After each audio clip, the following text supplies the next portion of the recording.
안녕하십니까. 이비인후과 전문의 배성 원장입니다. 오늘은 저희가 코골이 클리닉을 운영함에 있어서 항상 두 가지의 어려움이 있죠. 소비자께서 오시면 그 과연 효과가 있는 거야? 근데 재발이 안 되는 거야? 두 가지 문제가 있죠. 그 중에 효과 얘기를 잠깐 해드리고자 합니다.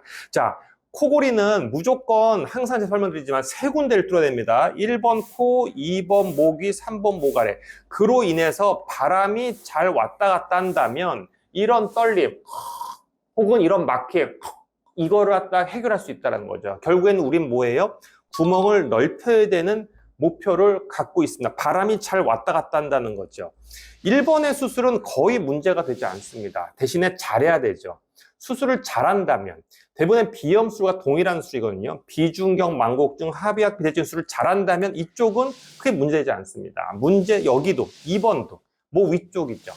목 위쪽도 편도절세술, 구개인도 성형술이라는 수술을 하게 된다면 과하지 않게 한다면 부작용 없이 재발 없이 갈 수 있습니다. 자, 문제는 3번입니다. 이쪽이 제일 어려운 부분입니다. 보기에도 뭔가 그냥 복잡하죠. 여기가 복잡한 이유는 음식 넘어가는 길과 공기 넘어가는 길이 나뉘고요. 여기서는 발성, 말도 나오게 되고요.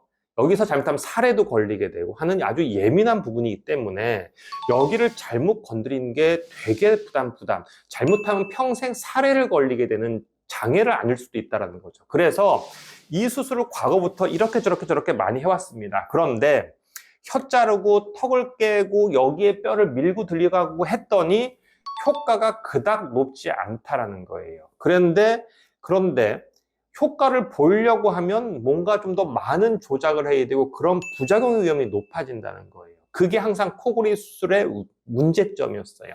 그래서 저희는 2320 수술법, 그러니까 두 군데를 수술해서 세 군데를 뚫는다. 즉 1번과 2번 수술을 통해서 3번을 그냥 뚫는 방법을 로 수술을 하고 있습니다.